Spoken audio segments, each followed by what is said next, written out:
Kasaring hangdeng ilaw Sunglam Jerusalem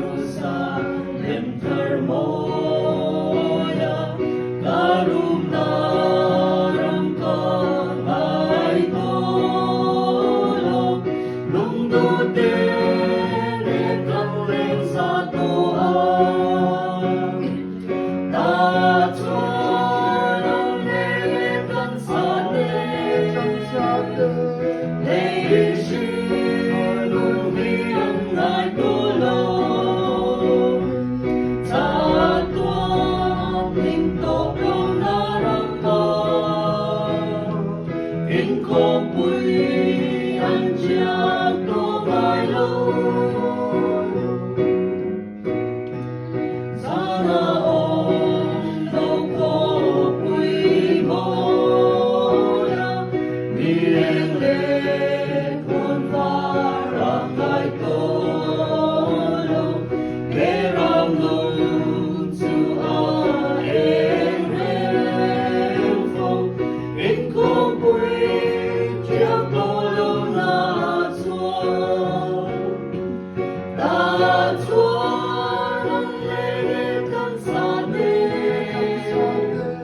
Leishin lumiyang ngay tulong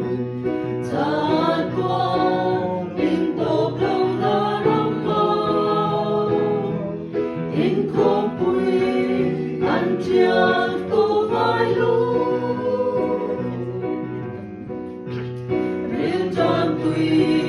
alkebaylenan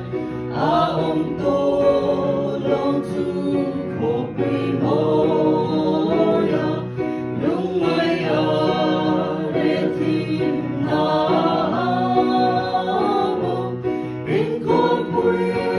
tiyag tulong na atsuan Tatuan ang lilitan sa Leishin lumiyang ngay tulong Tatuan lingtokong naramdaman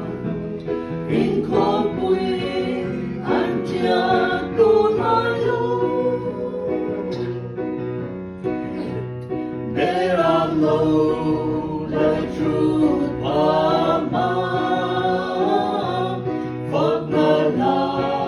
sa hingigay poni O kala hansol eanga Inkopoy kansyang itoloban Tatuan ang lilitan sa Leishin lumiyang ngay tulong Tatuan lingtokong naramdaman Inkopoy ang tiyag tumalong